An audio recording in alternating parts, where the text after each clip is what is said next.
Hello, friends. Happy Friday. The furnace is going. It's cold. It's snowing. And Happy New Year to all. I hope you're all doing fantastic. I am enjoying some Haunted Bookshop in the Friday 7 Ellie, as is the tradition here on the Friday night live stream. I hope you're all enjoying a pipe, not being too bothered by my garbled sounds, and staying warm, because it's cold here today. Got some interesting weather coming in, it seems. So, let's see who we've got established here. Michael Case says, technical difficulties beyond our control. I hope you're not referring to me, Michael. Let's see. So we got David's Bookshop. Good to see you. David Pondering with Pet-Based Pipes. Jeffrey Feinberg. Patrick Grant. Pirate Frog 333. And there's Bona Piper. Gary Edminster and Big Dave. Good to see you guys. Michael Case, the aforementioned Michael Case. Happy New Year unless you're a McBaron or Sudliff smoker. I'm not. So thank you, Michael. Hillbilly Piper. How's it going, Donnie? There's Tampered Jim, Chris Weber. Texas Piper, Eddie. Can't stick around, but just want to say hello. Miss you too, Eddie. So I hope you're getting healthy there, buddy. And one of the tobaccos of the month choice tonight is actually one that you gave me, so maybe that'll get picked. But it's great to see you. Thank you for stopping in, and hope you feel better. And there's we're back caught up, I think. James Steidel, hello. Paul Rapp, hello. Lovely evening in far southwest New Mexico.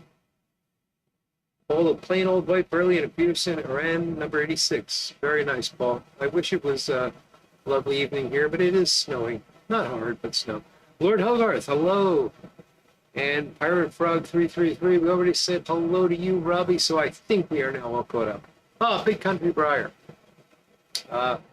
Yeah, I don't understand what happened there with that first thing I wrote. There's a message from Terry that only shows up in OBS, doesn't show up in the chat. So anyway, that's why I wrote the Dude Abides thing. Called. And Sigma Mantoni from Rhode Island, I think I missed you as well. Okay, now I'm caught up. Good to see everyone. and oh, the Urban Hermit, hello Everett, and Ron Hardcrackers, hello Peace Pipe Man. Oh, everybody's filing in now, huh? So I'm having Haunted Bookshop, which I just got lit right before I pushed go on this. And I do have a beverage that I'll get in a moment. And we are going to do the tobacco of the month tonight. So I've got 3 tobaccos, pulled semi at random.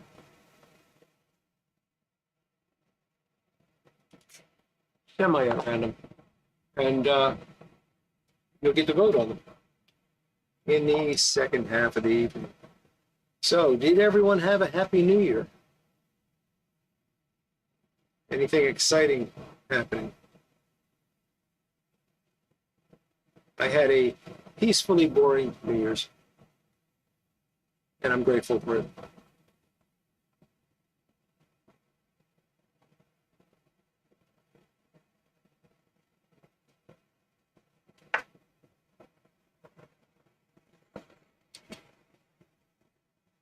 Hello, Couch. No, it's the furnace is on. That's why I sound scratchy. I just checked. The other mic is on.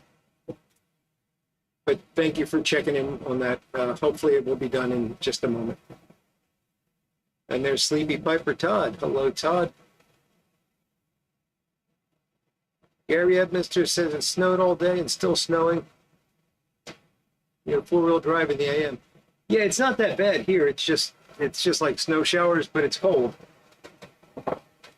I'm sorry, I'm fussing with this pipe. It's just not packed right. I gotta get a pipe cleaner. Something went wrong with the packing and I'm not getting a good draw on it.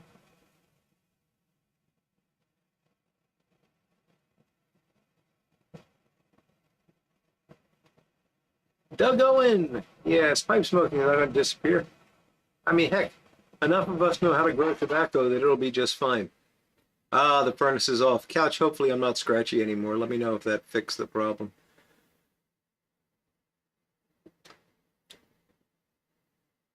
Call had a white Christmas, eggnog, whipped cream, cinnamon stick, and nutmeg. How about that? Lebowski inspired. I'm sure the dude would approve. Lots of fireworks, Big Dave. Yeah, we actually had rain on New Year Eve, so that kind of put a damper on some of the fireworks, but they still had them, much to my dog's dismay. But c'est la vie. Peacefully boring for you, Michael? Peacefully boring is a good thing. Yes, Paul, let's hear it for peacefully boring. You know, every year we kind of go through this thing. Like there's up in Bethlehem is where peeps are made. You know, the Easter peeps, the little marshmallow chickens, and they do a peep drop. So there's a big peep that, you know, falls down at midnight, just like the ball falls in New York. And every year we say, oh, let's go see the peep drop. But by the time the day gets here, we're both like, yeah, do we really want to drive tonight? And, you know, and then with the rain, it was just that we're not going to do that. And we got a little excited because we realized we could watch the peep drop on YouTube or Instagram.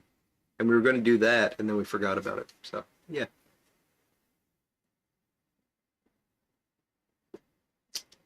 No, Pepe, that's an air filter back there. I can turn that on when I'm working on acrylic, and it draws up the acrylic dust because I've developed an acrylic allergy. So that's what that is. It's got a, I don't know if I can turn the light on, but it's got a light here, and yeah, I can turn it on, and the fan runs, and the furnace is over there, actually.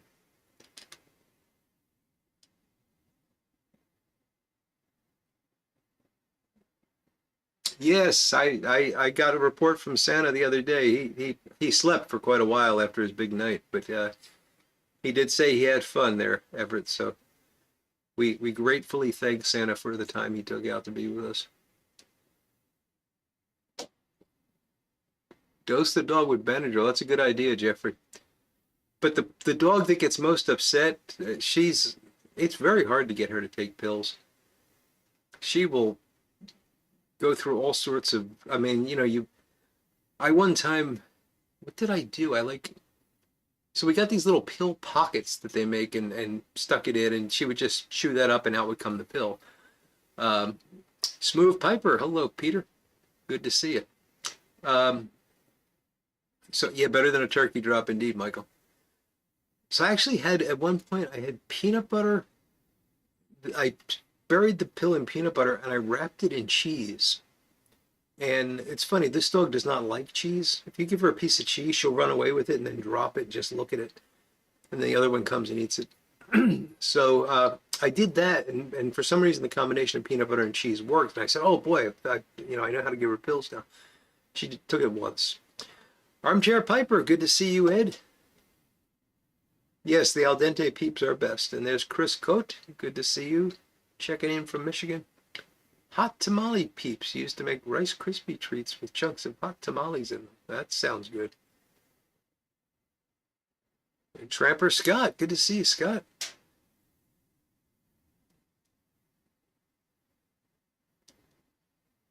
Yeah, Jeffrey, I have the one dog on earth that will not eat cheese. It's the funniest thing. She takes it, but then she goes and drops it. And the other dog will come in and eat it. Oh, Big Dave, that's not good. Well, it's good that they caught it. I hope caught it early. And it's good that you're keeping up on having that checked.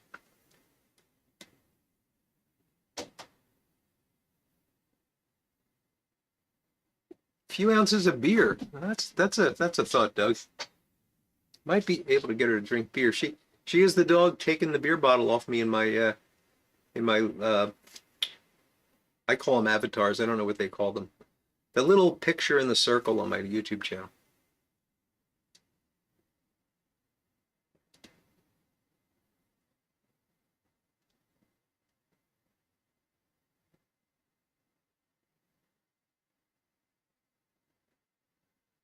They are primarily for Easter, Michael, but since the company is in Bethlehem, they sort of host the New Year's celebration and they use it as an advertising opportunity to drop the big peep. Chris Coate has a Rossi Canadian with some cube cut burley. Nice. I'm sure it is darn cold there, Everett.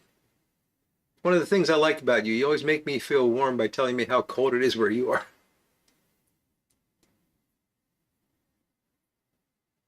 Yeah, Cole, those treat pockets do not work on her. She chews them up and spits out the pill. It's the funniest thing.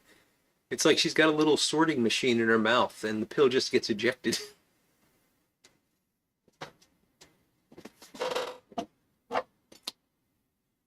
Tonight's beverage, Yingling Black and Tan. We're getting back to basics. Well, not quite basics because it's still black and tan, but nice beer.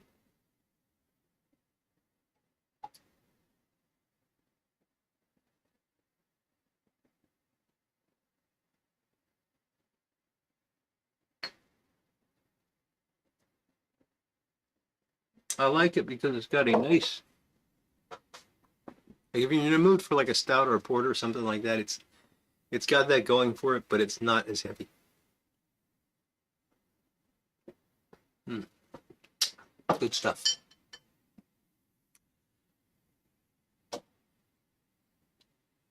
Do they still make Parodi in Pennsylvania, Everett? I know they used to. Oh, good, Big Dave. Glad you found a good one. They're hard to come by, buddy. So hang on to that dermatologist for sure.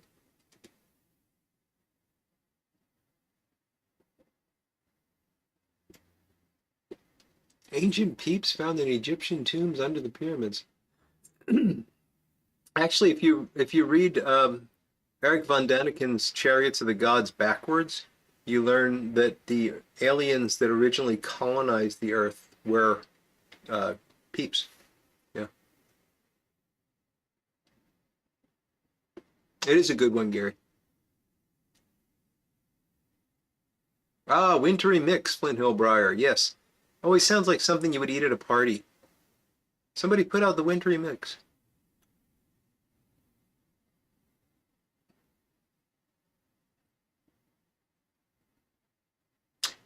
It's amazing, Doug. Someday after we're long gone, the only things inhabiting the Earth will be peeps, Twinkies, and the roaches that eat them. Dry Fly Fisher 11, good to see you. -7 without the chill factor. My goodness, Christian.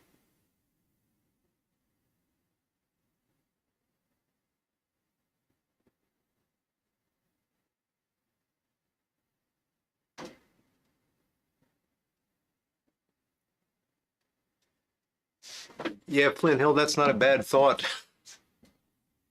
try to try to avoid having to go out in the storm for sure.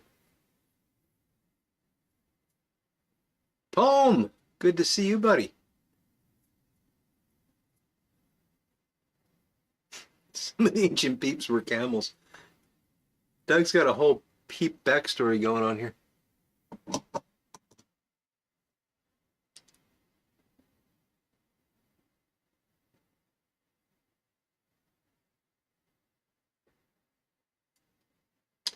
Are they stopping? I'm not following the news, so I didn't even know what they were stopping. So Amphora is going to be gone too, Everett? That's unfortunate.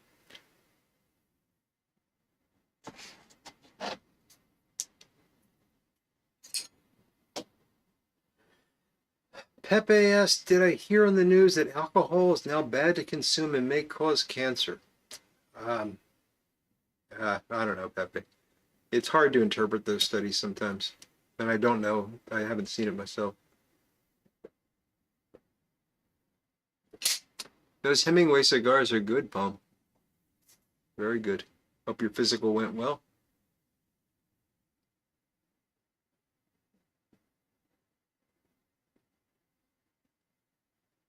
Yes, the world would be ruled by obese roaches.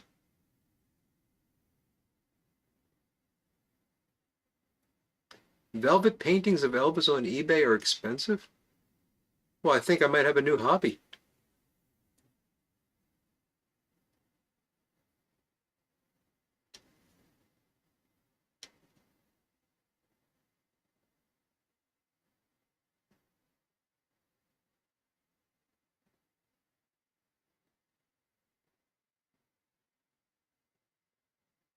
Paragon Piper, the Roadrunner did indeed do meeps.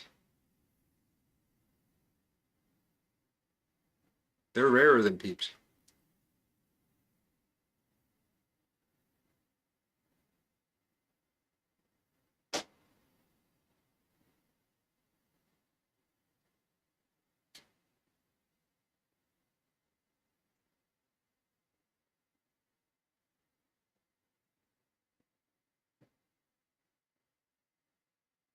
Hi, little Piper Todd. No more mixture 79. Yeah. Brian Woodward, that is an excellent point.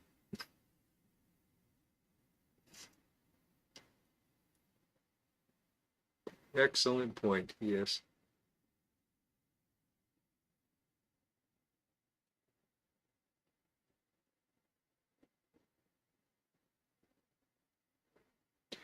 I think the paintings of Elba's smoking velvet are even rarer than the paintings of Elba's on velvet.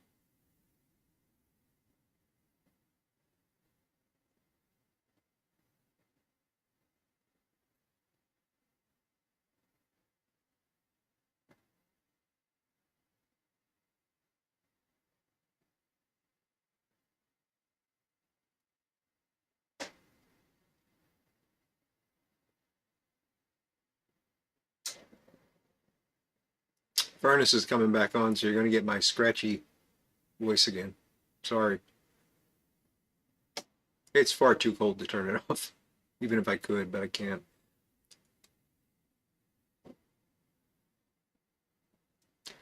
So I have been working my butt off down here the past couple days, and we're really getting close to being done. I'm pretty excited. I still have a lot to do, but it's really starting to shape up. Things I've been meaning to just clean up and organize for years. I've been doing. Today I had this. It's called a stone pond. It's a little plastic container that you can put Japanese water stones in. These are sharpening stones, and I have a couple of the stones and the pond and everything, and then there's some glass that you can use to flatten the stones with some.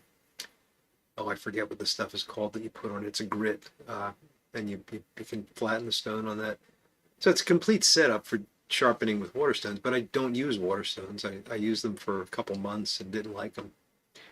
So this has been sitting there for years, and I intended to, like, the week after I decided not to use them anymore, to clean it up and wrap it up and maybe sell it. And that was, I'm not exaggerating, that was about 15 years ago. It became a shelf where, stuff just piled up on top of it. Well, today I cleaned it all up, and I might put it on Marketplace or eBay or something.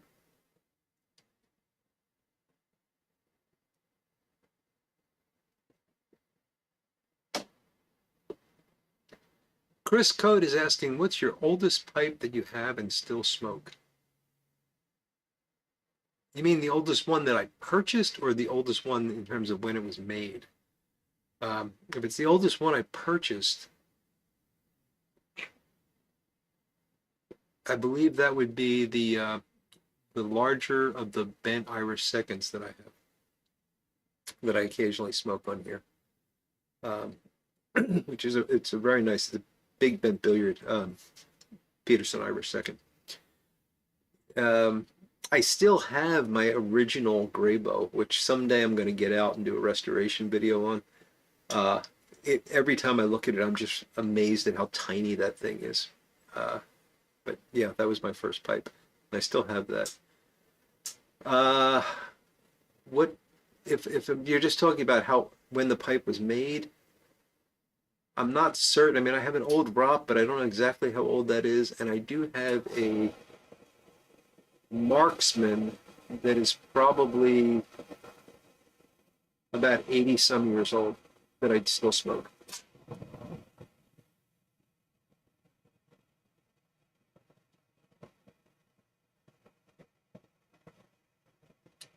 Oh, Doug beat me by a mile.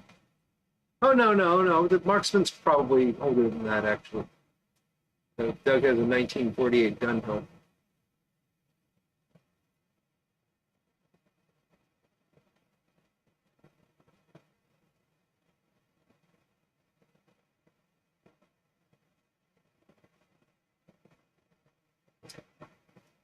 Yeah, I think so, Christian. I think I'll be able to sell them. I just don't know for how much. That's the challenge. And I was thinking about eBay because then you can set a price, and of course, people will bid on it up to a value. But then I got to ship it, and if I put it on Marketplace, somebody will come here and pick it up. So I had to figure out how to price it. Bob Kraus, hello. Good to see you.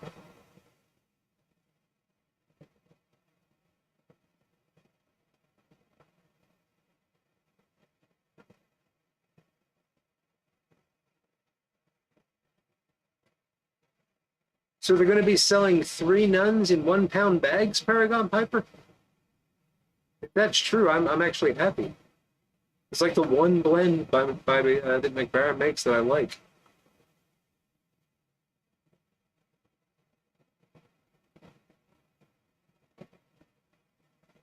That's probably not true.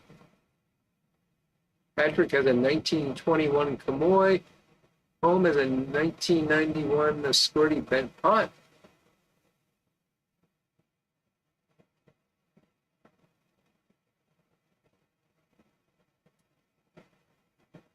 Ah, so one of the pipes I worked on is your oldest one. That was from the early 30s, Christian. Wow.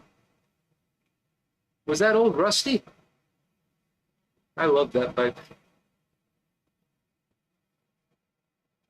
Armchair Ed's got 2 from a company that went out of business in 1910. My goodness. Paul Rapp has 2 carved Meerschaums that his grandfather bought in Turkey. Wow.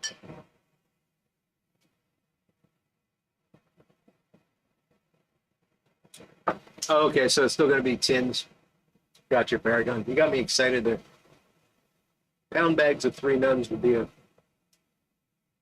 I'm sorry, I know it's a lot of blends that are going away, and I shouldn't be happy about that, but I would be very happy to get a pound bag of 3 nuns.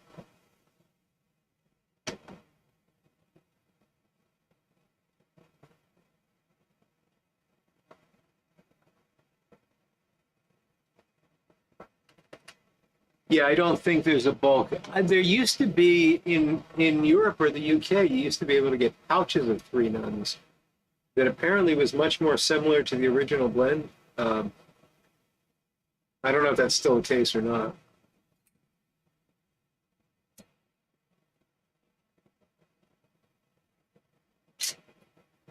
Yeah, that was a really fun pipe to work on, Christian, and it exemplifies why I don't do pipe restoration anymore.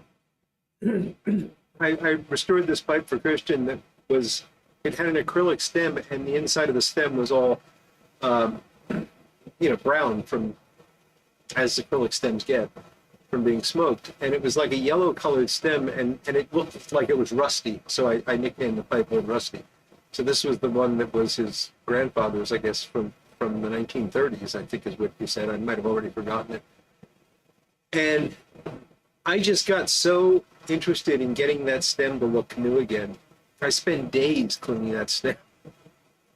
And, it did turn out really well, and I'm happy about it, and Christian's happy with it and all, but you just can't do that and expect to, charge somebody for your time because, how much is your time worth? And if you're spending 3 or 4 days doing one part of a pipe restoration, but I had to do it that way. I really wanted to see what that would look like when it was all clean and really thoroughly cleaned, and yeah, that was fun. I really enjoyed that.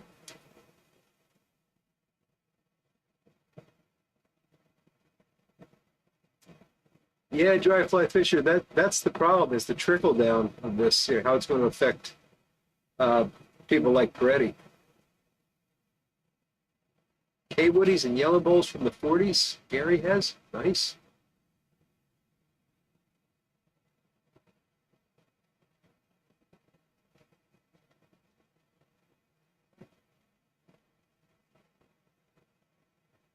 Well, that's pretty cool, Paul.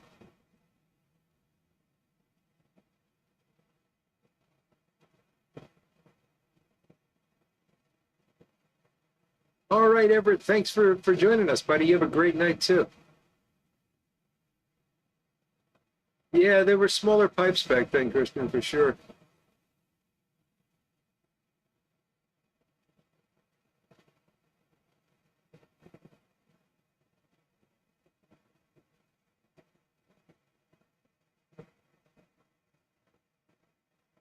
That's true, Michael. I mean, you got to remember, as much as we get disappointed when these things get discontinued, it's a business, and they can't put the money into making things that aren't selling.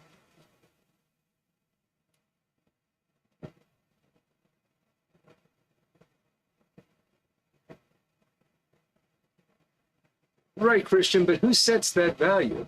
You know, I've had people contact me with these pipes that are absolutely worthless. You know, you couldn't sell them on eBay for $5 after they're restored.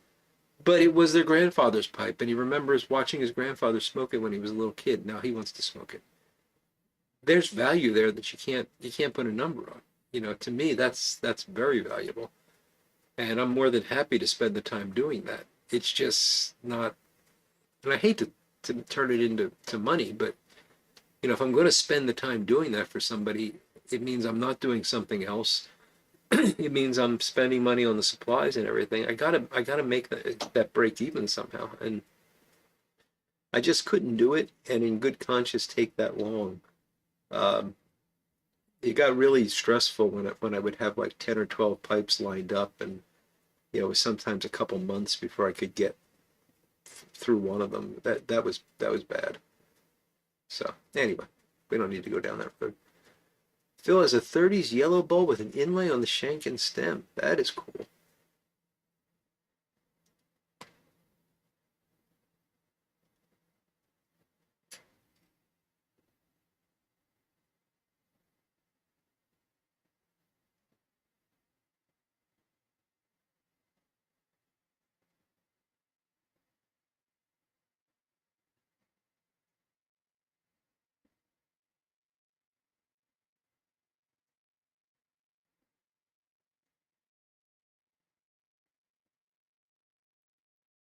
That's interesting.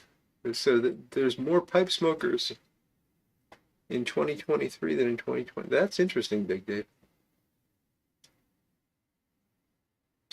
It's true, Christian. Time is our most valuable resource. And, you know, I was telling my wife tonight, I feel bad because we didn't really do very much this vacation. But, you know, she's coming down off of a very emotional year, and I'm still dealing with problems with my brother and my family up in Vermont. And it's just been a very stressful year and all that. And neither one of us were really motivated to do much. So I retreated down here and got work done that I've been wanting to do for a really long time. Um, to me, that was a very valuable use of the time. I'd much rather do that than watch TV or you know whatever. But everybody's different, you know. To some people, spending an afternoon watching Netflix is the best thing they can do, and that's okay. Whatever floats your boat, as the kids say.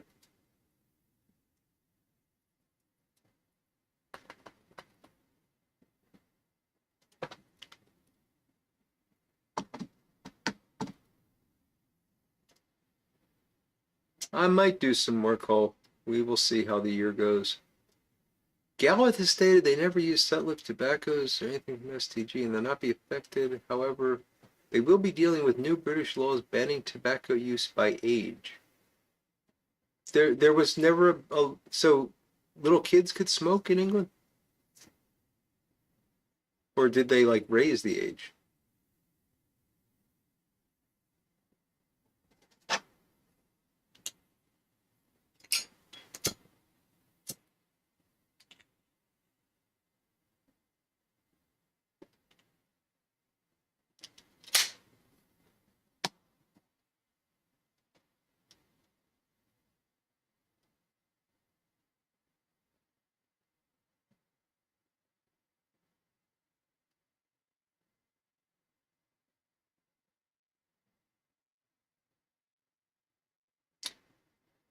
Yeah, Cole. I mean, people still watch those videos, and I still occasionally get questions and comments on them, which is nice.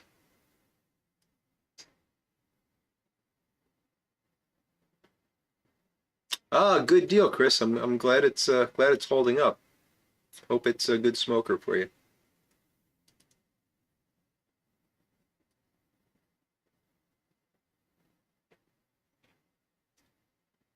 Dry fly fisher, I cannot answer for Galwith and Hogarth, but Cornell and Deal, I believe, does source their own leaf. At least I know Jeremy Reeves spends a lot of time flying around looking at tobacco. Um, so I think it's all their own.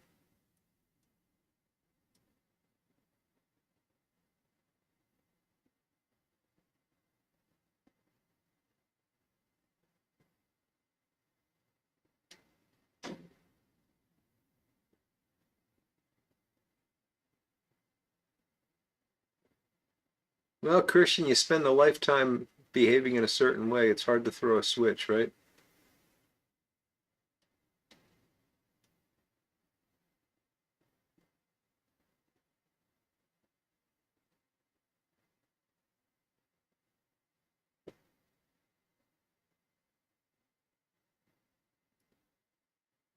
So is that really going to have that big of an effect, Patrick? I mean, I would imagine there's not a lot of people under the age of 16 buying tobacco, buying pipe tobacco. So why would that affect Galwith?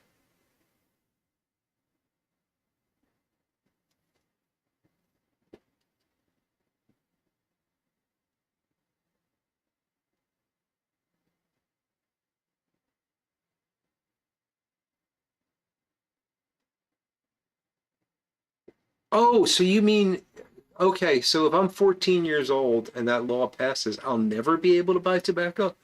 Or I have to wait until I'm 16 to buy tobacco? In their entire lifetime. Oh my goodness.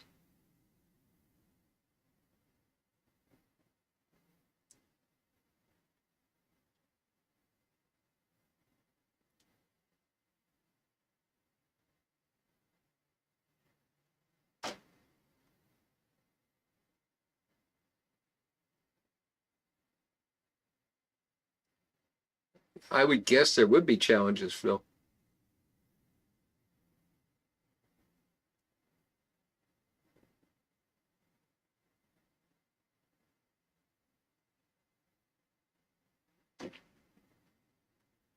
Terry Davy, heard from Sarge over New Year, and Doug talked to him and said that he's doing fine and everything seems good. He's just very busy.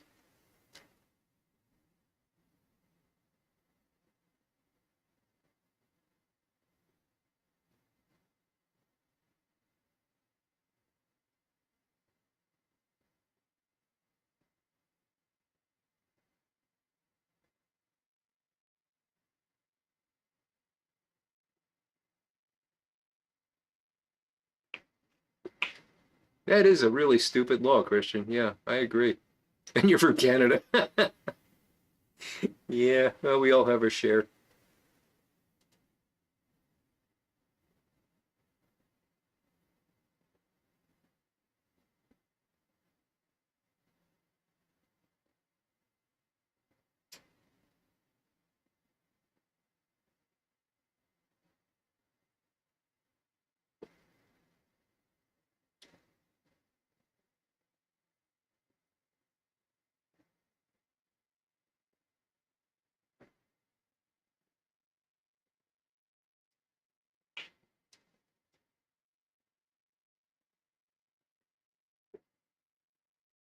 Okay, but realistically, Doug, let's say you're in your 30s. Well, I guess no, I guess it is enforceable. So the idea is eventually no one would be allowed to buy tobacco because everybody else will die, and yeah, that is crazy.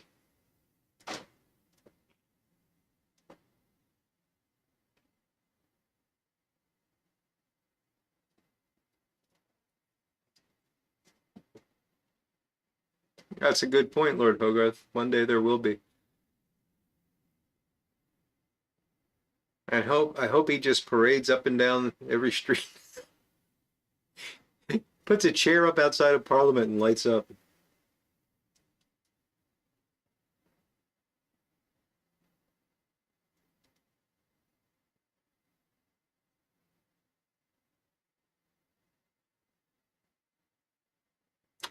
Well put, Flint Hill.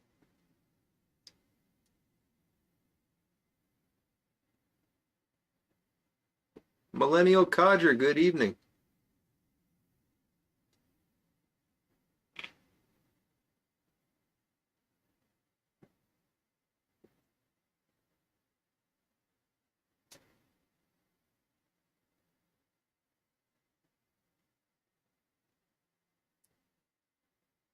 It is sad, Paragon. And my goodness, we're going to lose all those Lakeland blends?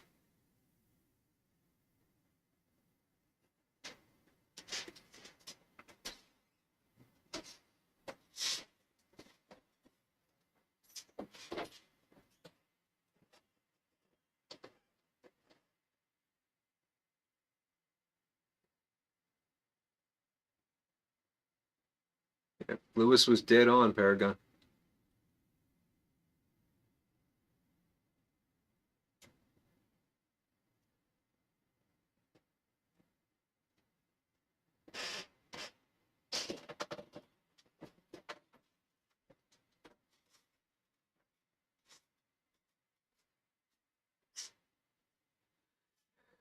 I thought the same, Northwest Pipe Smoker. I thought there was at least a shift in that direction, but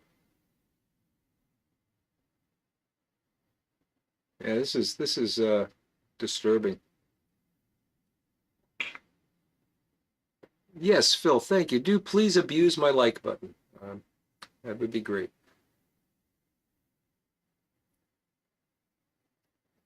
When do we get the tobacco of the whatever? As soon as I finish the tobacco that I started with, Michael. And it's month.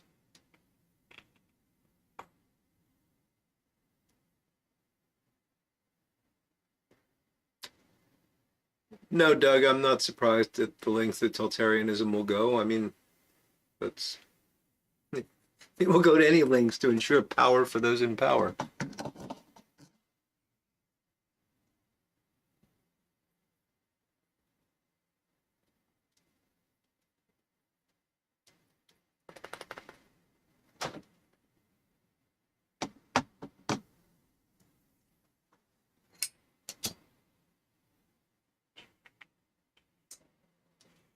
Exactly, Terry. All those Lakeland blends that are never available 99% of the time. What are we going to spend $600 on to buy a bag of on eBay or wherever we buy uh, the esotericas?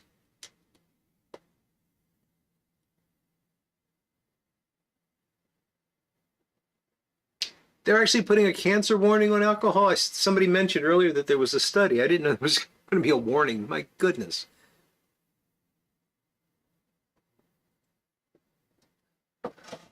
How did we survive all this time without these people taking care of us?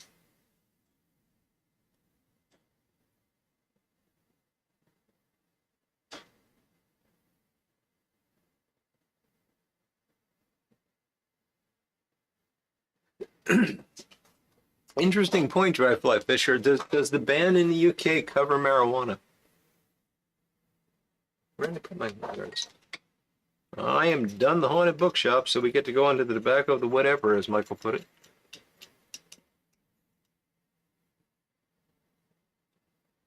Non-crime hate incidents? Wow.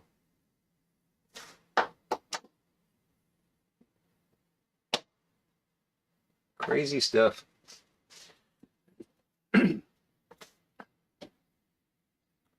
Crazy stuff. Oh, it's just a recommendation. Okay.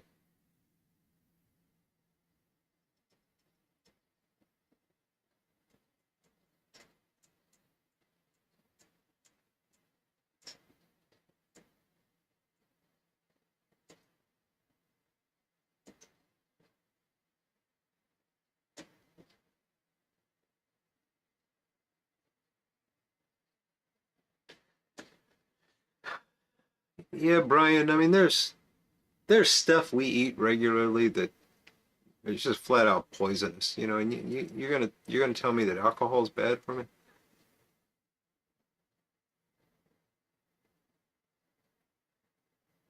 Being alive is a risk of getting cancer. Good point, Paragon. Good point.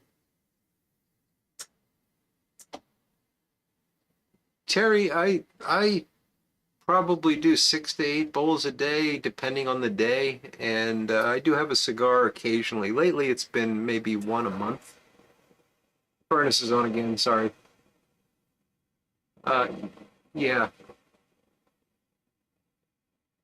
Paul Johnson, that's exactly the way it's supposed to go. It just happens, and now you'll never be able to get rid of it.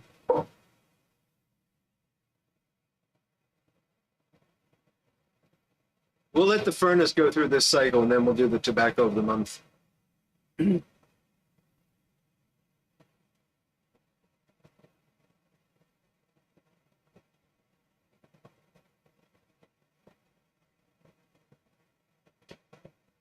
Yes, Christian, absolutely.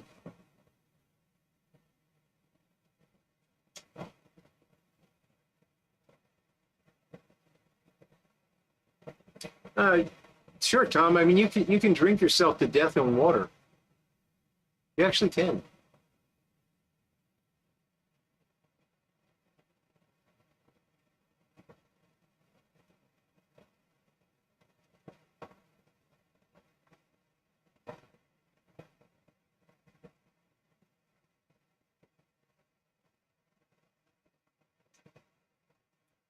No, Paragon Piper, that's not possible.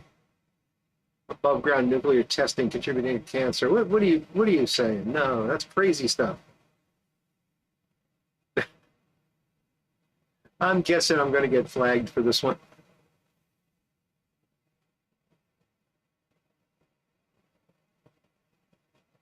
Yeah, there you go, Lord Hogarth. Sorry to hear about your uncle, but what a way. What a way to have a stroke.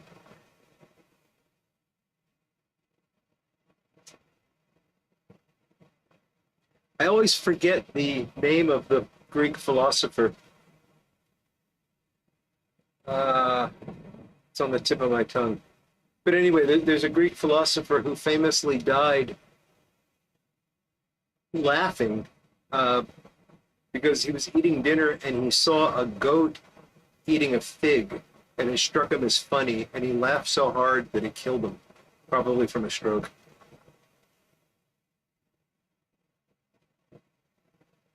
So we should also ban figs and goats, apparently. Oh, maybe it was a donkey. Might have been a donkey. Were there donkeys in Greece? I know there were goats.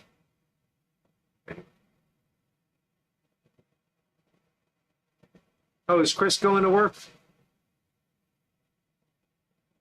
Have a good night, Chris.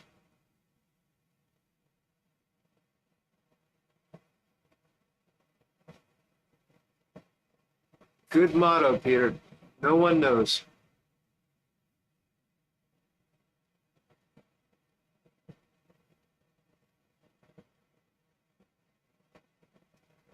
It's crazy, Christian. It's absolutely crazy.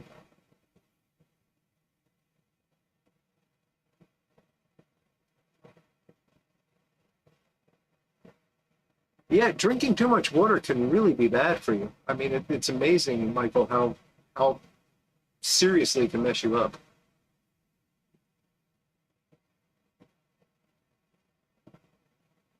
And permanent brain damage, hemorrhage, and death. It's from water. So the Surgeon General better get on that.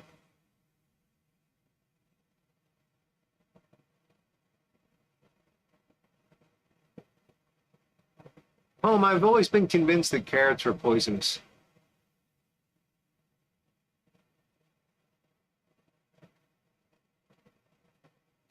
You'd be okay with banning donkey stuff?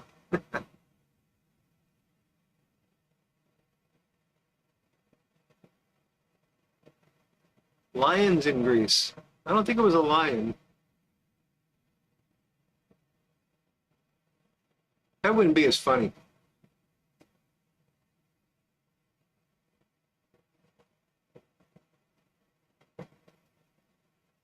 C&D's cube cut burley is very good, Couch. I like it a lot. Brian Dawkins, hello. Good to see you.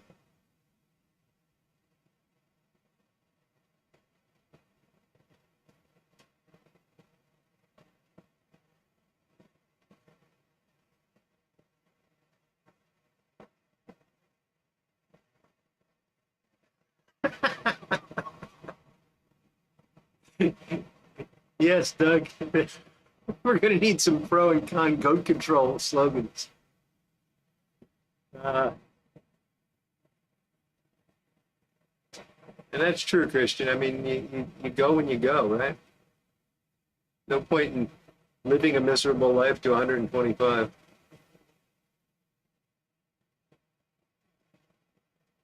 I'm okay with living to 125. I just don't want to be miserable doing it.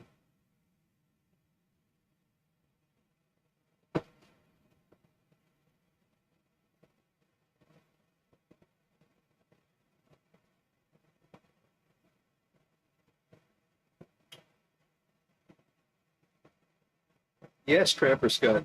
It doesn't have to be to the point that it kills you for sure.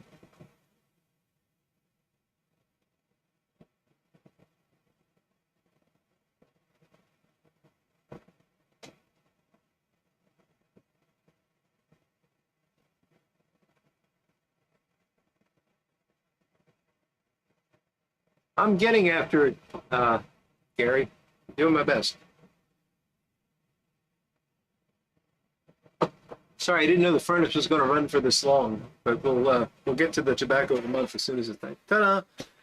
All right, it's time for the tobacco of the month. We haven't done this in a while because I suspended it for November because I wanted to do Thanksgiving Day, and then December I wanted to do the my Christmas blend, the plum cake mixture.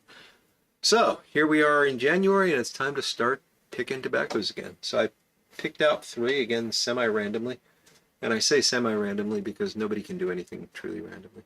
Plus, I peeked. Too much wood depends. Yes, Doug. Yes. I actually I've gotten to the age where I have to think about how much I drink before I drive somewhere. It's crazy. I used to be able to drive to Vermont. It's an 8-hour drive and stop once. And the last time I went, I remember like frantically looking for a rest stop. Yeah, I'm old. Don't pick numbers. Don't pick numbers until I'm done showing you the tobaccos. And because you confused me. So Gary and Phil cut it out. And Phil, it's not going to be number 15, I'm pretty certain. All right, let's see. So we got 3 tobaccos. I'm going to show them to you in no particular order, but we'll number them 1, 2, and 3 based on the order that I picked them up because they're right here next to me. The first one is a blend by Ken Byron Ventures called Samson and Delilah. I know almost nothing about this. It says that it's a Virginia Cavendish. Samson Virginia Cavendish. Is Samson a tobacco? It must be. Probably an Oriental. And this is Ken Byron, and this is from October of 2020, and it was given to me by my buddy Couch. So thank you, Couch. I have not opened this yet, but looking forward to trying it. If not today, soon. So that number 1 is Ken Byron, Samson and Delilah. Number 2, rather topical. Number 2, we have McBaron Navy Flake. This is a tin of Navy Flake from, where are my glasses? March of 2013 is when it was tinned. And the note on it says, from JP. I have no idea who JP is, but thank you, JP. I probably, when I wrote that note, knew exactly who JP was, but Navy Flake. Navy Flake is Burley, Virginia, and original McBaron Cavendish. Pressed, cut into slices. Slow and cool burning gives the ultimate smoking pleasure. My guess is it's going to bite the heck out of me. But so number 2, McBaron Navy Flake, and number 3. Do not start voting until I tell you. Number 3 is Cornell and Beale Small Batch The Beast. The Beast. And this is not gonna be read. Have a smoking rum soak. It's talking about Aleister Crowley smoking Perique. Anyway, this is a Virginia Perique that's pretty heavy on the Perique. This is from February of 23, and this was given to me by my buddy Texas Piper Eddie. So thank you, Eddie. So we got number 3 is small batch. Number 2 is McBaron Navy Flake. Number 1 is Ken Byron, Samson and Delilah. Let the voting begin. And I should get something to write with.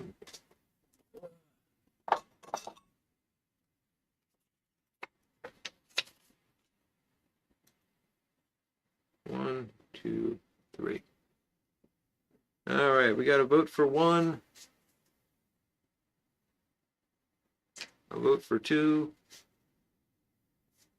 Jeffrey Feinberg says 2 is not bitey. We got another one for 2, another one for 1. 1, 3. 1, 1, 3, 3. Pepe's voting for W. 3 was Cornell and Deal's The Beast, Cole. Pepe's voting for 2. 2's near W. Okay, makes sense, Pepe. Smooth Piper votes for 2. McBitey indeed, Doug. I worry about that.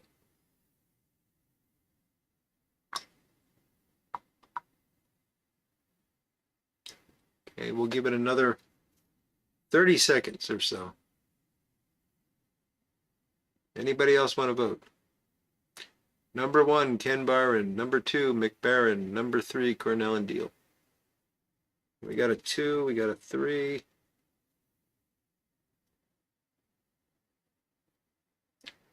And I'm going to call it now. Okay.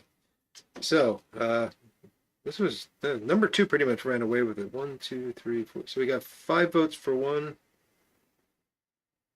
Oh, not really. 6 votes for 2. And 4 votes for 3.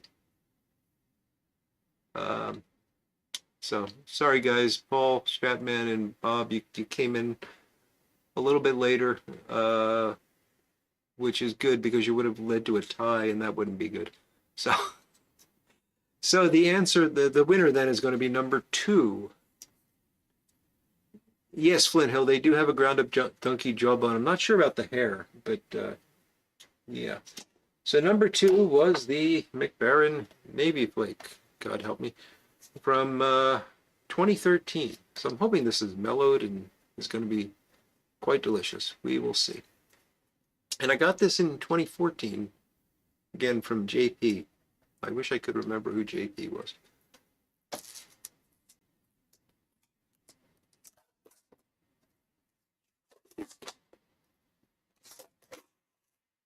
'14 was before I was doing YouTube.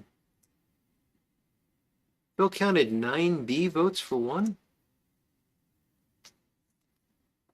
I don't know, Phil. I mean, I counted them as they came in.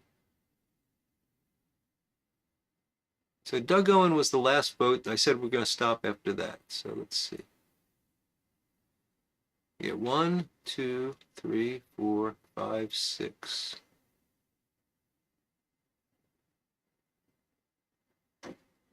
And you were the first one. Okay, so that's 7 votes for 1. I don't get 9. What did I have? Oh, God, I got to do this over now. Okay, so darn you, Phil. I shouldn't have counted them. All right, we got 7. So 2. There's 1, 2, 3, 4, 5, 6, 7. 7 votes for 2. And let's look at 3. We got 1, 2, 3, 4, 5. 5 votes for 3. All right, so we got a tie. What do I do now? Thanks, Phil.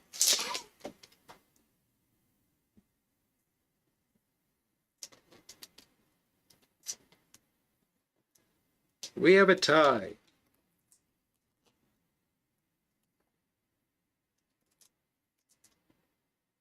I mean, I've already unwrapped the McBarron. Coin toss? How am I going to do a coin toss? Okay, I'll tell you what I'll do. Hey, Google, volume 100%. Let me know if you can hear this. Hey, Google, pick a number between 1 and 5.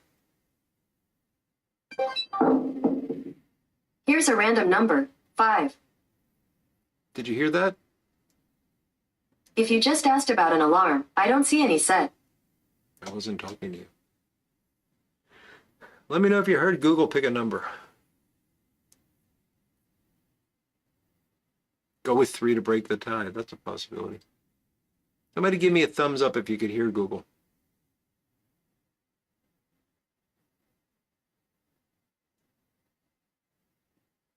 Okay, I made your phone say 3. Fantastic. All right, so here's what I'm going to do. I'm going to say even. So if the number's even, we'll go with McBaron. If the number is odd, we'll go with Ken Byron. Okay? So even is McBaron, odd is Ken Byron. And we'll do a number between 1 and 100. Fair enough? Hey, Google, give me a random number between 1 and 100. Here's a random number, 12. 12 is even?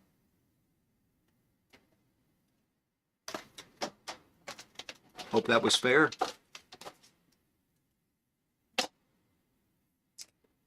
Are you okay with that, Phil?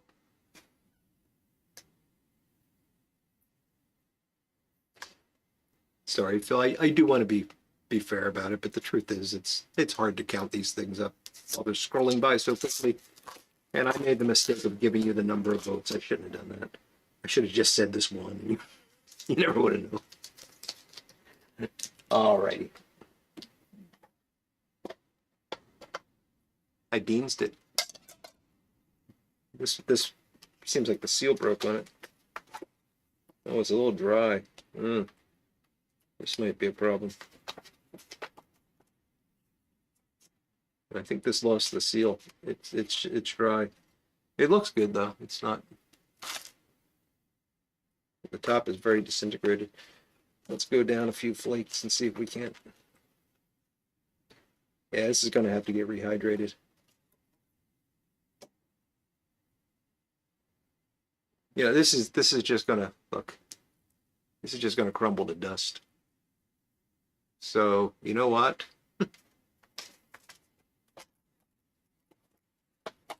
We're not going to smoke this tonight. I will put this in a jar and rehydrate it. Because it's going to burn really, really fast, and it's not going to be. I know they're not precisely random, Brian. That's why I said earlier that nothing we do can be truly random. But they're pseudo-random. It's not brain science. So yeah, now we're gonna put that on. I'm actually glad that we're not gonna revote call. I'm glad that happened because otherwise I never would have known that it was dried out. So we will rehydrate that and we'll have it in. It's not voter fraud. You guys stop it, or I'm not gonna let you vote anymore.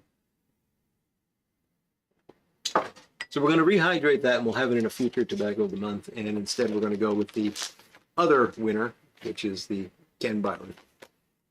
And I'm going to need scissors for this.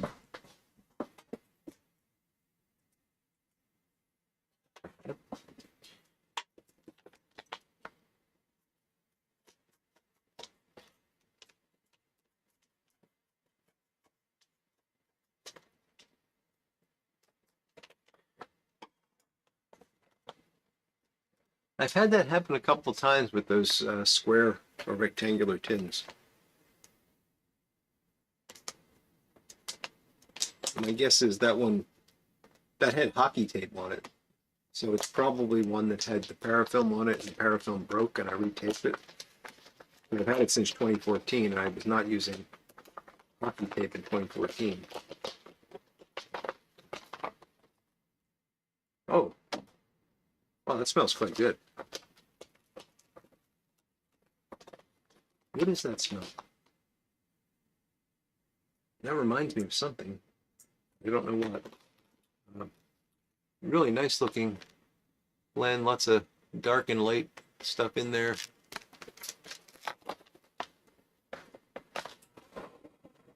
Let's get this loaded in a pipe, finally. I've got my Lane Crown Achievement pipe. Nice little billiard.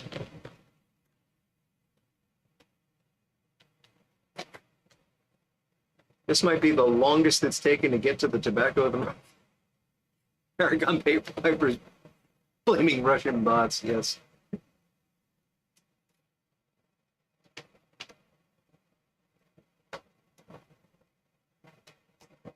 If it lost the seal, do not smoke it unless you pull the fire. Yes, it's going to burn hot. You know, Chris, I've tried the whole rehydration with breath thing. It really doesn't work for me. But truth is, I like tobacco fairly dry. And so it's got to be really, really dry for me to even think about rehydrating it.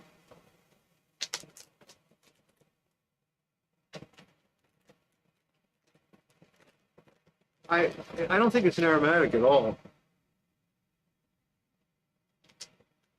I wish I could place that scent though. The note on this. It's. Oh, you know what it is? You're gonna think I'm crazy. This smells like a fig Newton. It smells exactly like a fig Newton.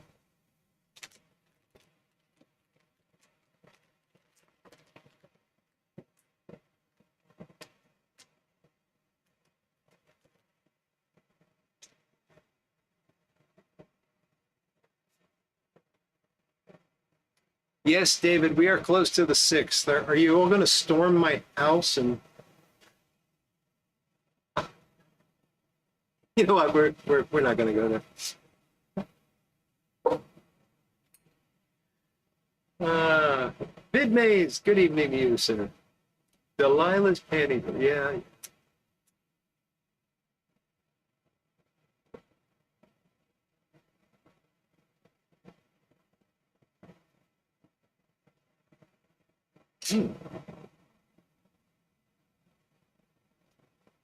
Oh, this is nice.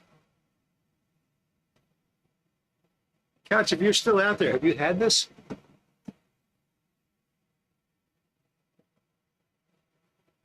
Don't let a goat eat it. Good point, James. So Phil says Ken had his hands on quite a bit of McClellan leaf. Cole saying he used Sutworth leaf.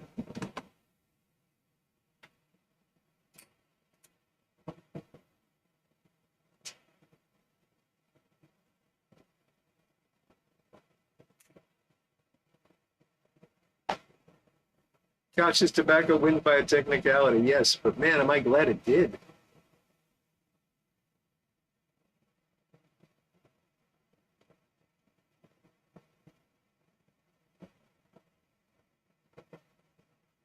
This is nice.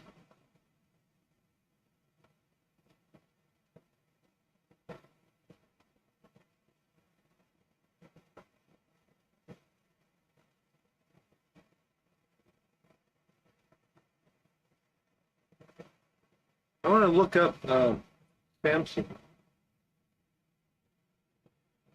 Curious. All right, Scott, thanks for joining us tonight, buddy. It was great seeing you. You have a great weekend.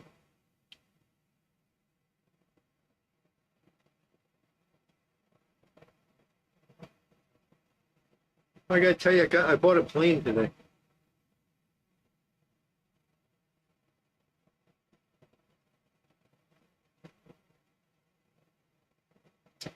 Samson is a Turkish type tobacco that has been historically used as a cigarette and pipe blending tobacco and prized for its rich aroma and flavor. There's more. It has an interesting plant and leaf structure exhibiting a single stalk that is very uniform and erect.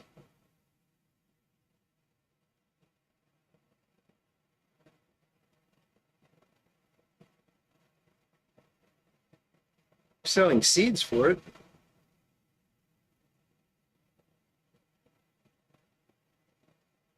McClellan Classic Samson. This is interesting. In Tobacco Reviews.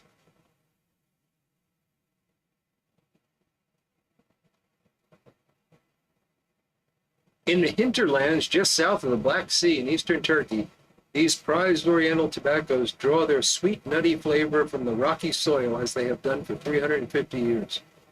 Enjoy the distinctive, mellow, pleasant character of the famed Samson in this fine blend. This is the McClellan Classic Samson, which obviously is no longer available.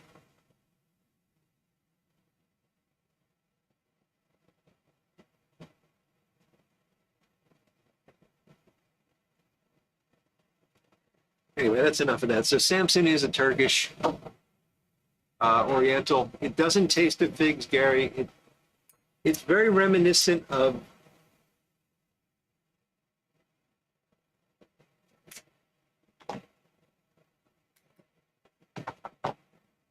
Cornell and Neal's Orion's Arrow, if you've had that. I think I've got that one. I think I've got that right. Orion's Arrow, it's a Virginia Burley Oriental. Very heavy on the Orientals. Might just be Virginia Orientals, I can't remember. But it reminds me a lot of that. So it's very, very Oriental forward. And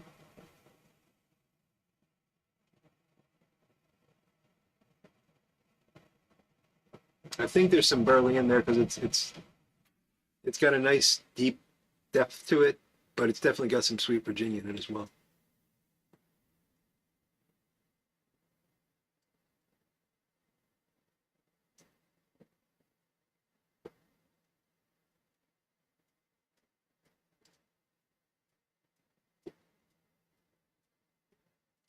No Perique on the retrohale, nothing.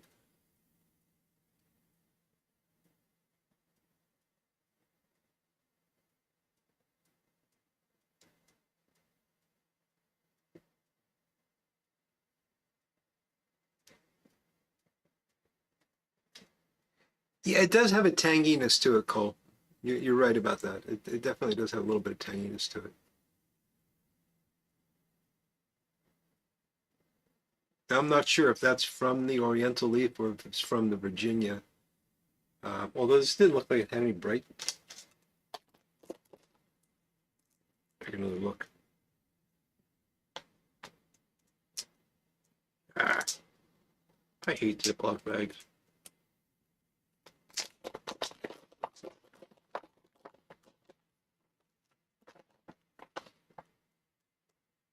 There's a little bit of bright leaf in there. So, I don't know. There's good stuff though. And I found Ken Byron's blends to be very hit and miss. Like I've had them really, really good, and then I've had others that I just couldn't smoke.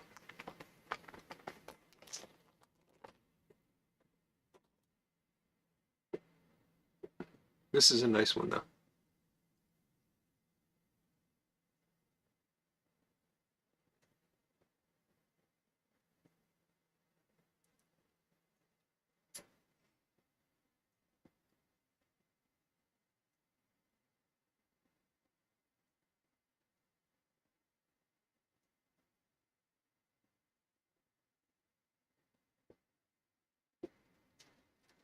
Hey, Doug, what are you burgling?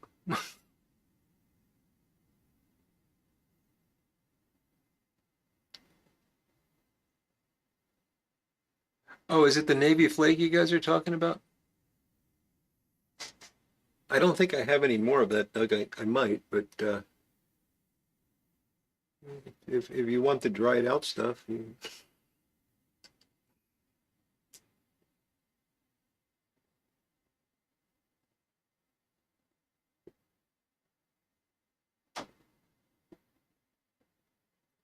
I like Sunday Picnic. I think that's a nice blend. Haven't had Regent's Flake.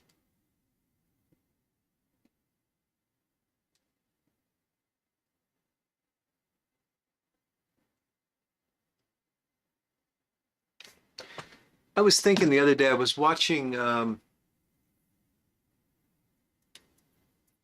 gosh, I can't remember who it was, but someone was doing some, they were talking about some tobaccos, and they had met GLPs, and was talking to Greg about some of the GLPs line. And he recommended a couple to them, and they sounded really good. And as I was watching this, I realized that I really haven't tried a lot of the GLP's blends. I've got a couple I really like, and then there's, a lot of he does have a lot of fairly heavy lot of Kia blends, which I shy away from. And I think I've kind of sort of associated that brand with a lot of Kia, and to my detriment, because there's a lot of stuff that's, obviously not in that category that is quite good from what I've heard. So I'm gonna have to challenge myself to try more of GLPs.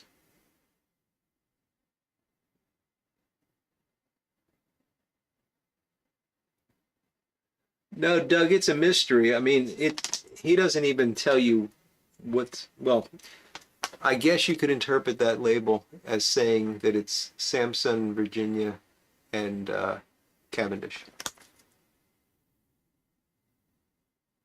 But that's all I know about it.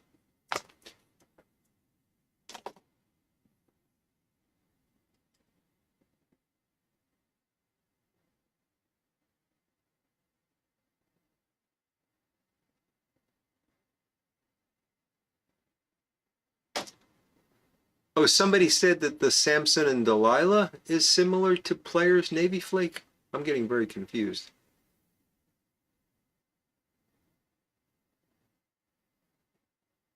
Because I wouldn't think that this is anything like a Virginia Flake.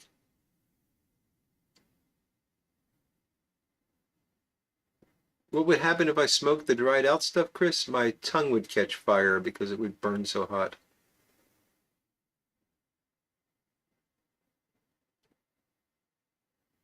Ah, we're the golden slice. Sounds good, Robbie. Andrew Sirigliano, good to see you, buddy. Black Cavendish, Burley, Oriental, Turkish, Virginia.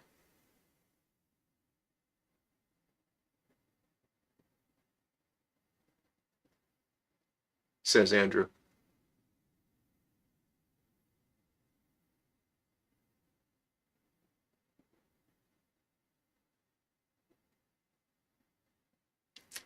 You have a few pouches of Samson and Delilah, Andrew? You're a lucky guy. This is quite good.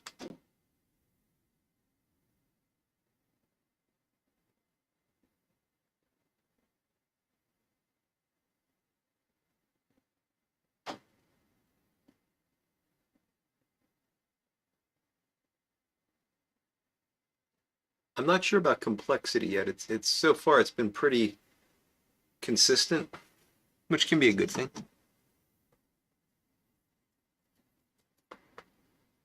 But it's also nice when you get sort of those surprises.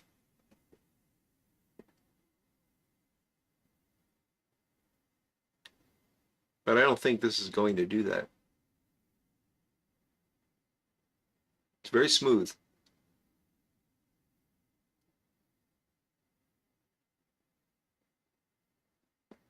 Yeah, I don't know if Big Dave is still on, but this is making voluminous amounts of thick white smoke. So good point, Cole.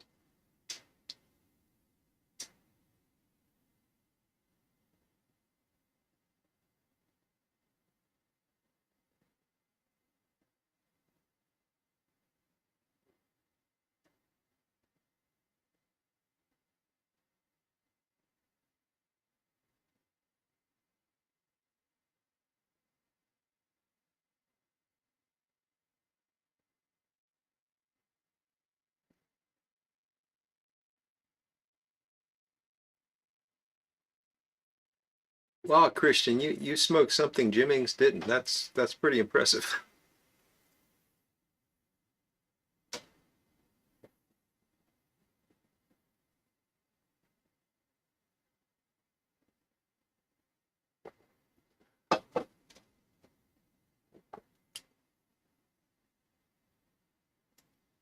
Thank you, Doug. Yes, hit that thumbs up, guys.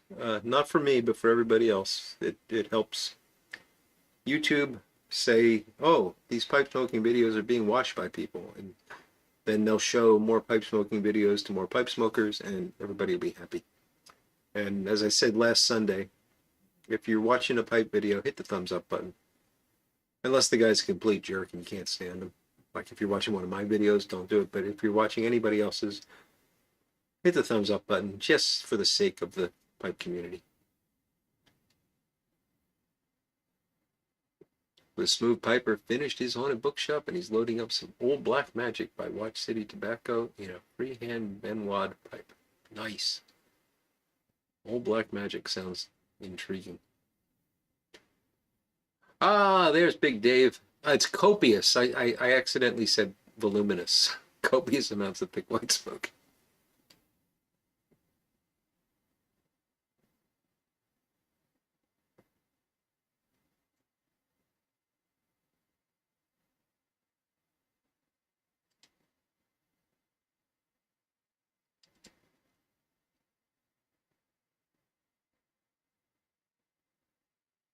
Cole wants to know if Sutliff Maple Rum is the same one the guys have been saying is great that was released around Halloween. I have no idea, Cole. I've had a handful of Sutliff aromatics and found them to be aromatics.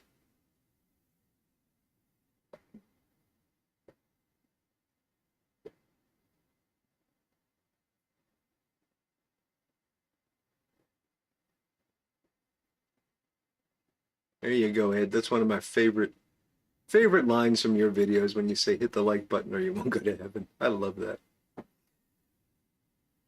Christmas was nice, Robbie. It was quiet. It was just me and the dogs because my wife was with her family. But it was nice and quiet. And then when she came home, we had late Christmas and then New Year together. So, how about you? Did you have a nice Christmas? Anybody do anything fun for the New Year celebration?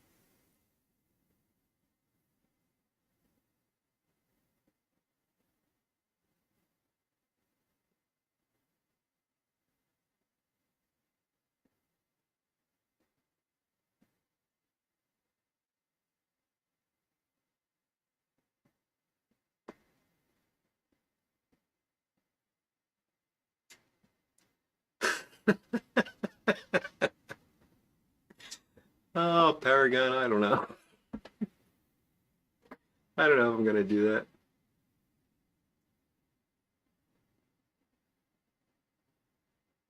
Slept in, there you go, Ed. That's a good way to start the new year. Patrick went to a comedy club on New Year's Eve. Cool.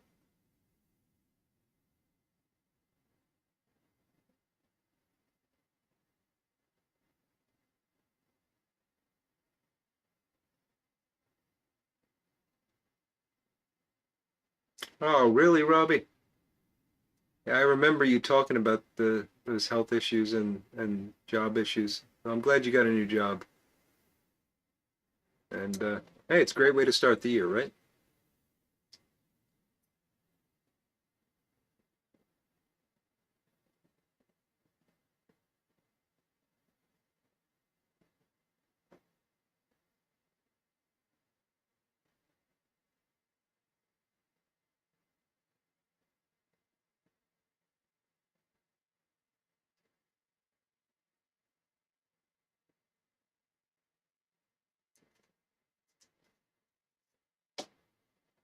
Yeah, autumn evening is I mean it's one of the few aromatics I like. I really like autumn evening. Just had some this past week. Um, I always keep a tin here. Uh, Usually on the weekends I'll have a bowl of it. But I think Cole is asking about a maple rum blend from Sutliff.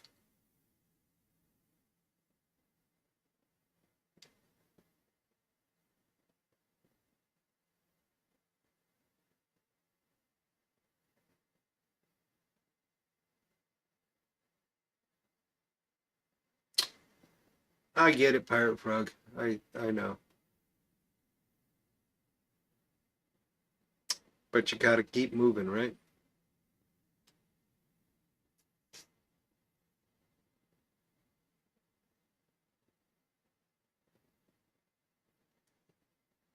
Lord Hogarth kissed a friend's dog on New Year. Well, you know what? I've done worse, Lord Hogarth.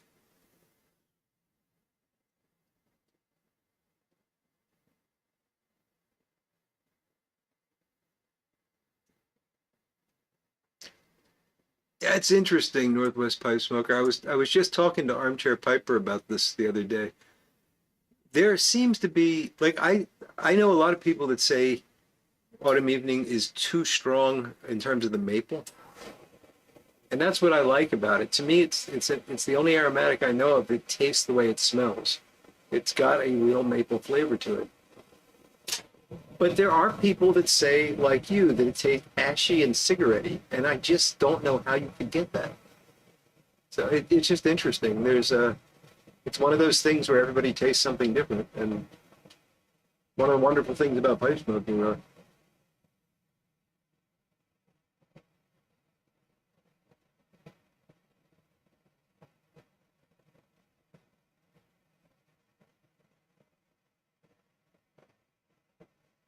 Oh yeah, that Myrna Loy, Doug. I know what you mean. Man, if I could go back in time.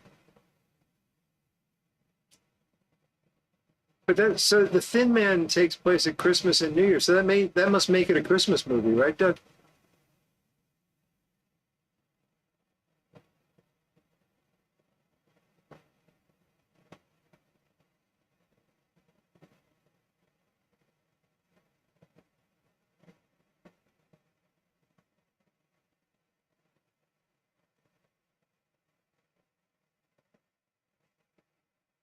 Robbie watched Lord of the Rings for the first time. That pretty much took all day, right? Not a nice thing to say about someone's wife. Sorry, Brian. Frosty Mint from Sudliv. I hope you do like it, Peter. It's going to be minty. Very ugly French bulldog. There you go. Probably slobbery too. Okay, so James is another one of these folks that thinks it tastes like a cigarette. Interesting.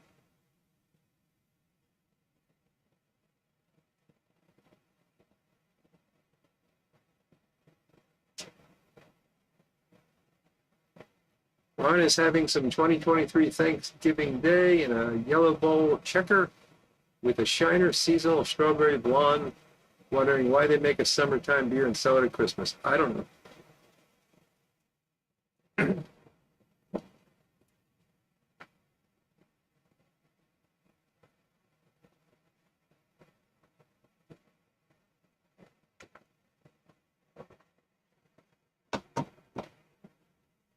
Yep, we all do the same but different. That's exactly right, Tom.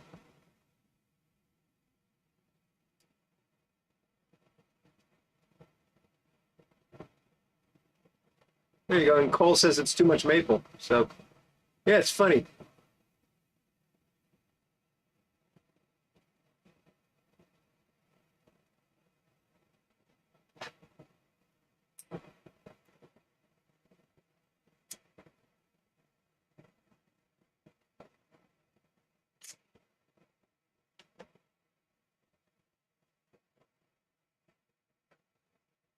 Armchair Piper's on the too much maple side of things.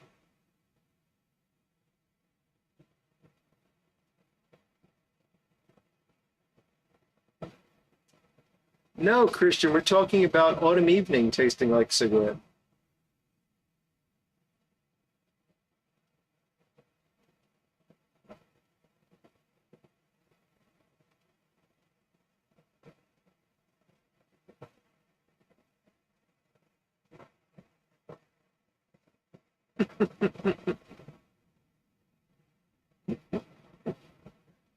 All right, Doug. We can quote Bruce on that one and save the Thin Man from Christmas moviedom. Can someone recommend a good book? Asked Pirate Frog 333. Depends on what sort of things you like to read, Robbie. Along the Sherlock Holmes side of books.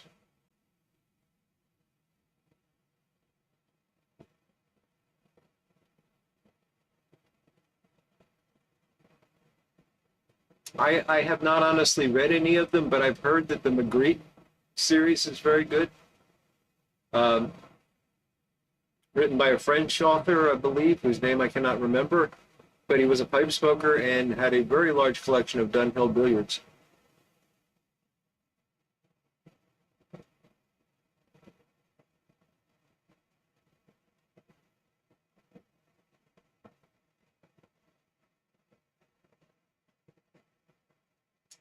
James Steidel is recommending Jonathan Strange and Mr. Norrell. And Paragon Piper is, I think, recommending Dresden Files series.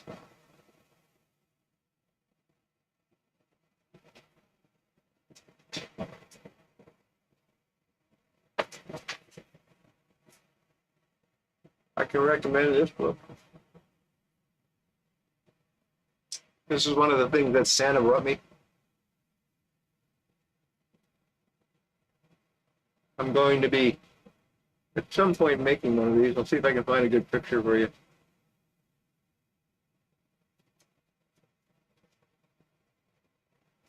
Pretty simple solution of storing tools. Let's see that. I know the lighting's not great, but so that's the first big project once I get the shop put back together. And then that means the pegboard's going to go away because the pegboard is holding all the tools that would go into that. It's like the rearranging the deck chairs on the Titanic. No. It's like those number puzzles where you slide the numbers around. You only have one free spot, and eventually you're done. I'm just never going to be done.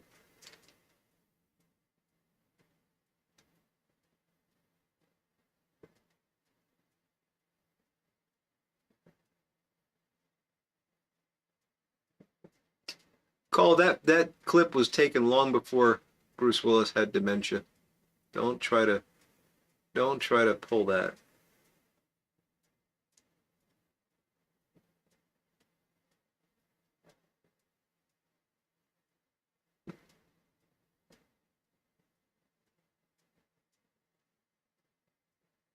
There's some great suggestions coming in for books. All much better than my Dutch tool chest book.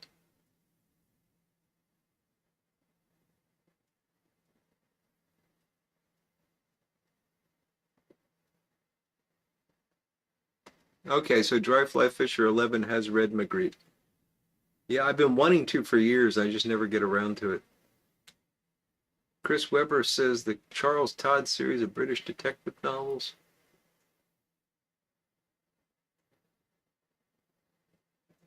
A lot of good suggestions.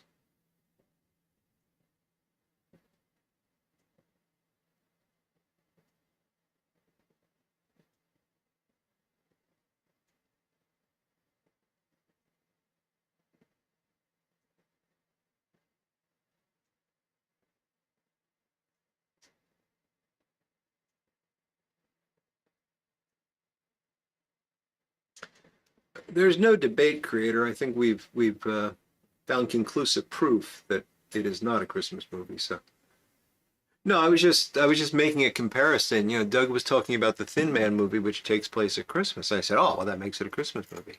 It's obviously not. It's just a movie that takes place at Christmas. And then the people on the wrong side of the fence started popping up, so that's okay.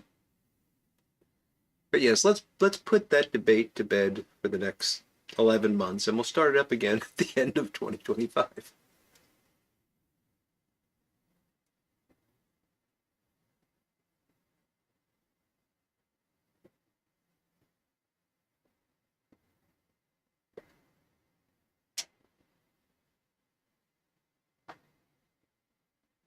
Simnon, that's the name I couldn't think of, Doug. Thank you.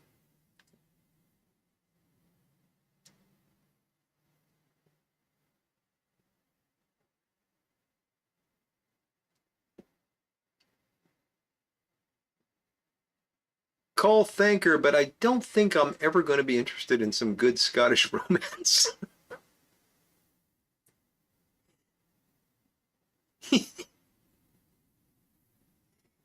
I'm thinking of what the Hallmark Channel would be like if it was produced in Scotland.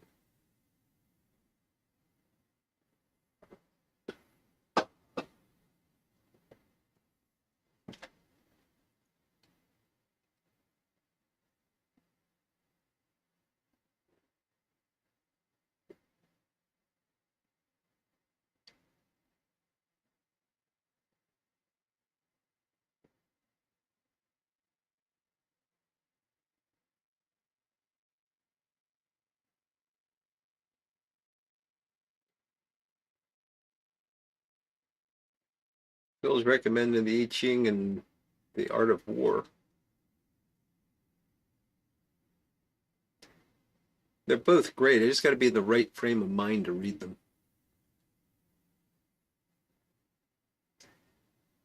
Agatha Christie, that's a good one.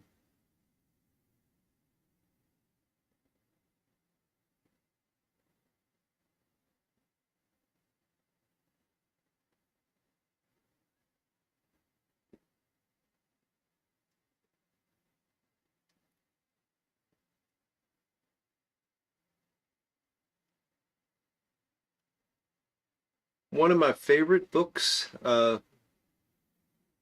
if you want to read something a bit more classic, is Somerset Maugham of Human Bondage.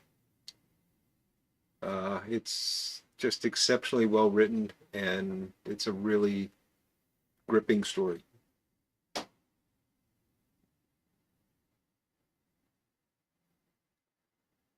It's like Dickens without all the Dickens stuff in it.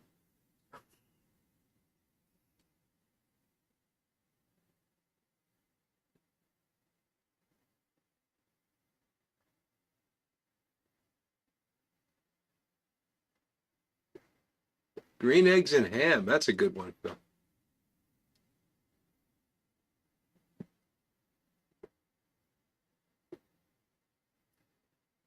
I believe one of the titles of the Scottish romance series is Kilts and Haggis, Doug.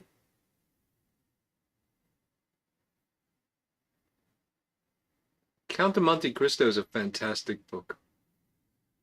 Dumas wrote The Three Musketeers, didn't he?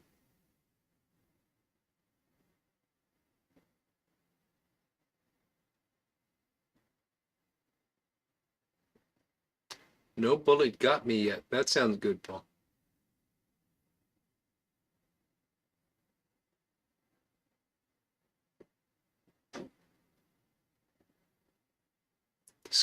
Discourages advancement by nefarious means. Loosely translated, it says, don't advance by nefarious means. Sorry, Paul.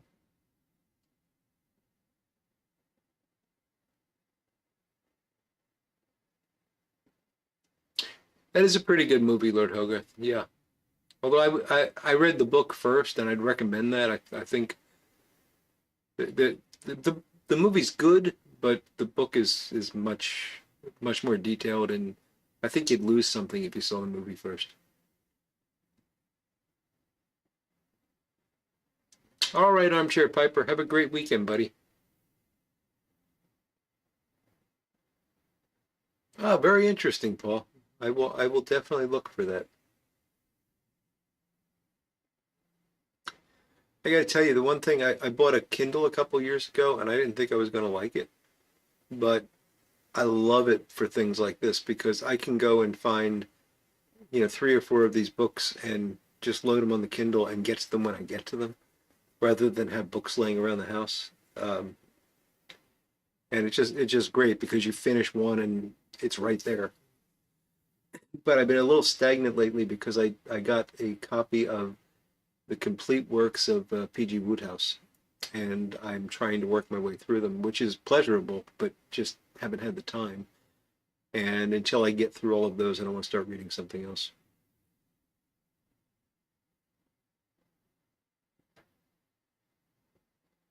Oh, very good point, Doug. Dickens was paid by the word, wasn't he? Yeah, hadn't thought of that.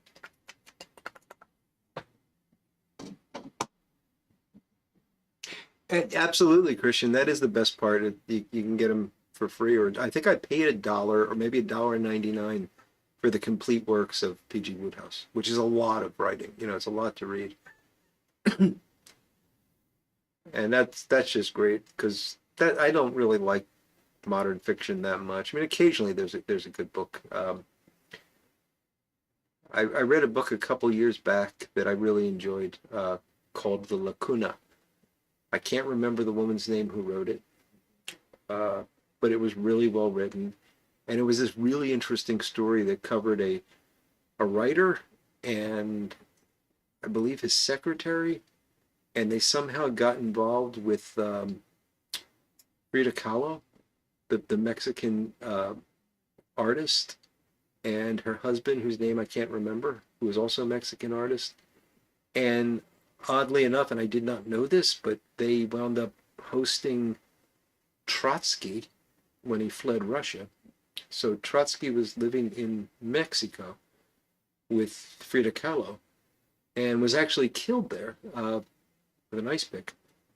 And so it's that whole story, but it's all wrapped around this fictional story about this author who falls in with Frida Kahlo, and really well-written book called The Lacuna. So I can't remember the author's name.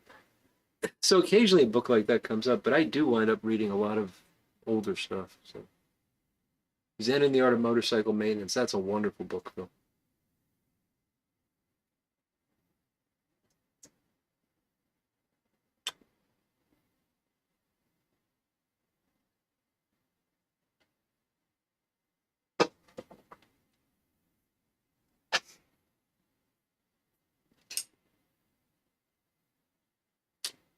She did have quite a voice, Lord Hogarth.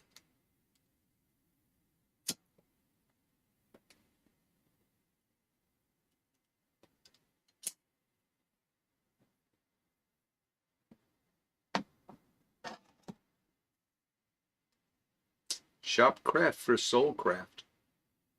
Is that another book, or are you commenting on Zen and the Motorcycle Maintenance?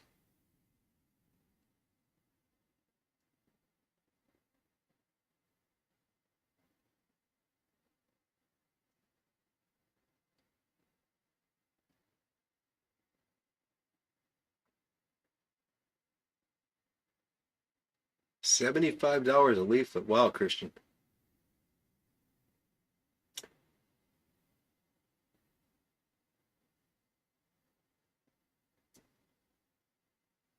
Oh, it's a book. Okay, Phil. I don't know that one. I'm glad you enjoyed it, Paul. Ah, Spinoza. That's a good one, Michael. Again, you got to be in the right mood for it, but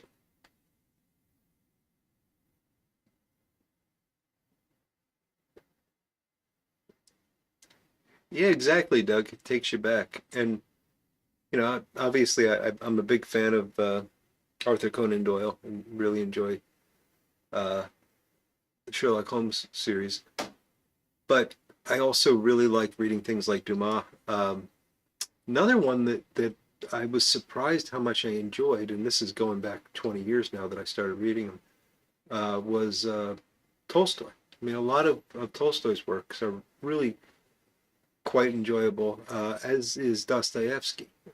So the Russian literature is really good, but the names are very hard to parse because everybody has nicknames, and it's not as obvious who, you get confused about who's actually being talked about in the book, or who's actually speaking at times. You almost need to make a chart of who's who to keep it straight. But very, very good stuff.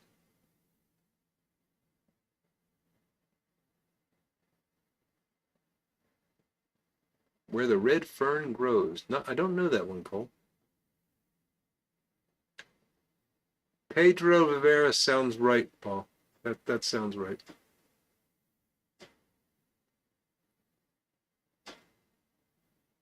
Shop class as Soulcraft. Okay, gotcha, Phil. I will look at that. Oh, thank you, Phil. Appreciate the link.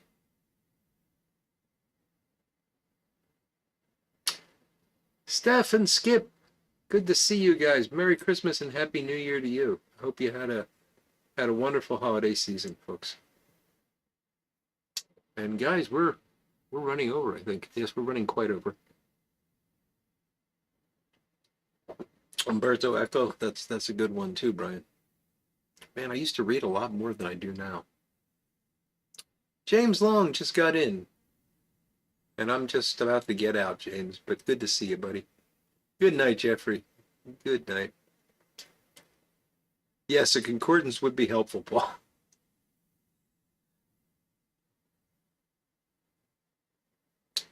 But anyway, folks, I should wrap this up because the furnace is going to kick in again. So I wish you all Happy New Year. I hope you had a great holiday season. I'll be back on Sunday talking about my 2024 blend. So hope you can tune in for that. And we'll be doing this again next Friday. So until then, folks, you all take care. And we will see you next week.